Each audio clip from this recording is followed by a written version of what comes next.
And we're on. Good afternoon. Welcome to this meeting of the Deep Creek Watershed Board of Zoning Appeals. We'll call the meeting to order. Present for the meeting today are board members Michael Beard, Bob Hoffman, Vice Chair Bill Ingram, and County Administrator Bruce Metz. Mr. Metz has already asked for all the phones to be turned off. Gentlemen, you've gotten the minutes from last month's meeting. Do I hear a motion to approve? So moved. I'll second. Okay. Thank you. We are the Deep Creek Watershed Board of Zoning Appeals and are appointed by the Garrett County Commissioners, and we serve at their pleasure. The purpose of the board is to provide competent interpretation and full equitable application of the Deep Creek Watershed zoning ordinance. We do have a quorum present this evening with 3 board members. However, what that means for you, sir, is that we must have a unanimous decision. A split decision would send us on to a second hearing where we have more board members available. Also mention that this is a quasi-judicial hearing where we'll hear your testimony. Anybody else in the audience that wants to speak in favor or opposed to, and then you would have a chance to rebut in that case. And if you are aggrieved by our decision today, you would have 30 days to appeal. And we'll move right into the public hearing of the portion of this meeting. And I'm going to assume you're representing yourself, so if you would step up to the microphone and give us your name and address for the record, please. Which address would you like? Oh, your home address is fine. Okay, so I'm William Pratt, and I live in Frostburg, Maryland, 2152. 10128 Piney Mountain Road. Great. Thank you, Mr. Pratt. Do you solemnly swear or affirm the testimony you're about to give in this application for a variance before the Deep Creek Watershed Board of Zoning Appeals is the truth? Yes. Thank you so much. Let me just, for the record, give the case. This case is VR 843, an application submitted by William and Melanie Pratt for a variance to allow a detached carport to be within 5 feet of the front and 8 feet of the rear. The property is located at 615 Harvey Peninsula Road, tax map 59, parcel 233, grid 15, and is zoned Lake Residential 1. Mr. Pratt, I'm sorry. Sorry. No worries. Right ahead and present your case for us if you would. Okay, I just applying to build a carport on 615 Harvey Peninsula Road for boat storage and summertime use for car storage. Mr. Pratt, are you aware that as a variance, these are sparingly recorded, and in the case of your application, there is a point within the ordinance that allows for us to make considerations for exceptionally narrow or steep, if it applies to the property in general. So can you elaborate a little bit about your property? Yeah, my property is very narrow, and I want to allow enough room between me and the neighbor to have access for people to get down and pull our docks in the fall, and then re-enter them in the spring. And that's why I'm so close, applying, to get it closer to the road than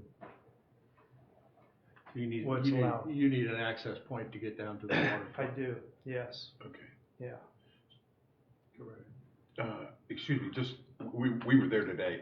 Okay. So if I was standing right next to your boat and I faced the lake, what you're saying is that people go through your property when it's time for you as a community to remove docks.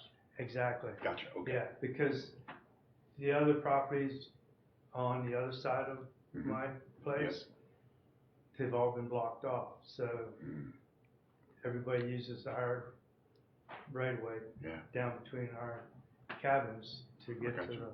to the lakefront. yeah, thank you. Is that just through your good-hearted nature, or is that an Yes. easement that's been allowed? Yeah, we just kind of, so, and some of it's family and some of it isn't, so we just allow it.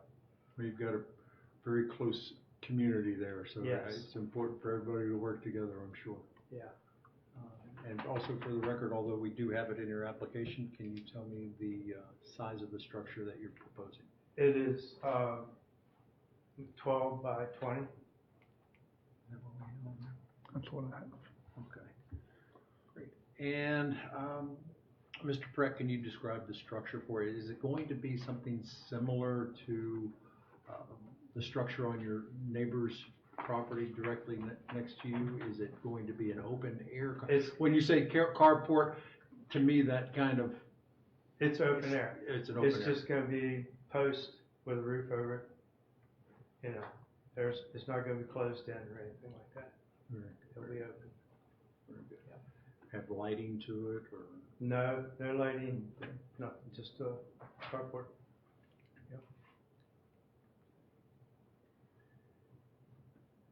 I don't have any questions. I have no further questions, no. Okay. And also within your application, you do address the fact that it's not going to be injurious to anyone's view and we certainly, as Mr. Hoffman's already alluded to, we were out on your property today and Right. certainly you've given some thought to where to locate this. And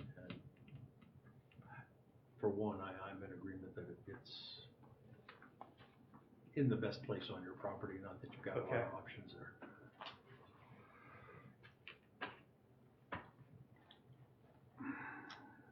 Without any other questions, we'll go into our deliberations here. Mr. Pratt, you're welcome to sit and listen, and we should have a verdict for you directly. All right. Thank you for your time.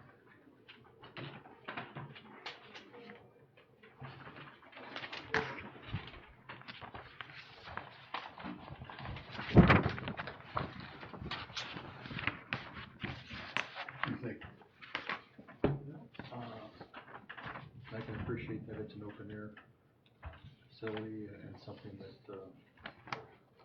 would fit into the property and as best as it can in that regard. Certainly it's a narrow lot, and if there's anything that would point to a variance in this regard, with a grandfathered lot to boot, which we did not get on record, but I'll say that. Yeah, and from what the applicant said, it can't be hauling very large boats through there once you get that built either, because he just doesn't have that much room. No, it does not. I agree with you, it's probably the best place on the property, not a lot of options. You think, Mike? I agree. I think that's what the variance section is to address, this exact situation. It's not going to impact the neighbors any, and it's really the only place he could put it, so. I agree. Do we have any motions? Motion approved. Second it. All those in favor? Aye. Aye. Unanimous?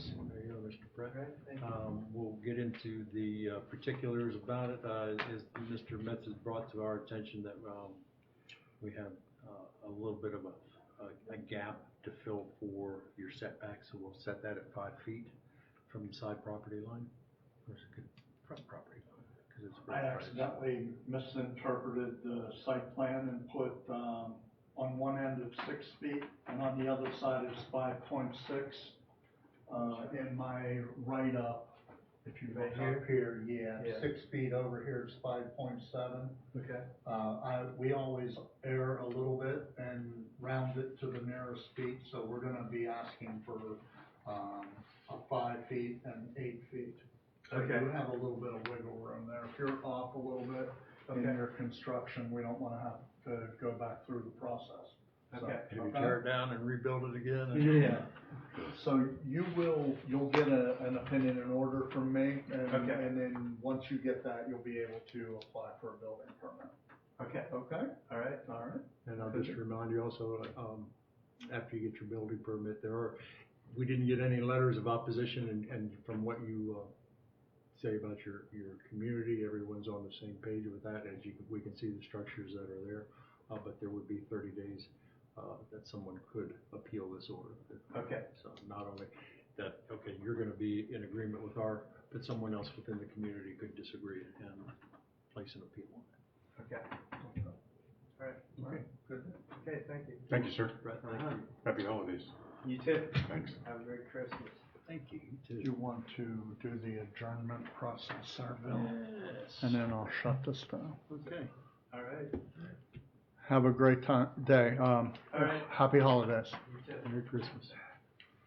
All right, with today's agenda met and completed, do I hear a motion to adjourn? So moved. What did we decide on Mr. Ohm from the last meeting? We had some email about that. That can be talked about. My gathering from the conversation was that, if anything were to change, it would have to come from Mr. Holtschneider, who that you all were basically protecting. And that opinion and order has gone out, so it would almost have to be an appeal to the district court. Circuit court, I'm sorry. Otherwise, he'd have to wait another year to resubmit. If he wanted to change something on what we I approved. don't know if that would be considered a significant change. He wouldn't be changing, He would be His changing his plan. application. yeah, it would be a request for appealing that One of the conditions. requirement, one condition. Yeah. It's kind of a gray area, but Okay. so I would, So at this point, his only option is to meet the condition that we put on or appeal to the circuit court. Or has the appeal period expired? or if Mr. Holtschneider, the neighbor, were to come in and request something, maybe, I don't think, I don't know. We'd reopen that case? I would think even on Mr. Holtschneider's request of leniency on Mr. Ohm's part, that would, I mean, that verdict's already been placed. I agree. I think it would have to be an appeal to the circuit court. I can ask, our county attorney, Mr. Getty, or zoning board, attorney for advice on that. Well, I guess until we Mr. need it, Llewellyn. we don't need it till we need it. Correct. Right now, we have an opinion that has conditions on it, and if he doesn't want to meet those conditions, then the ball's in his court, I assume. Right. Correct. I would say from past experiences with, if someone were, his path right now would go to circuit court. And more than likely, circuit court would kick it back to us for reconsideration. Right. But they, We have to go through that process. right. Yes, okay. All right.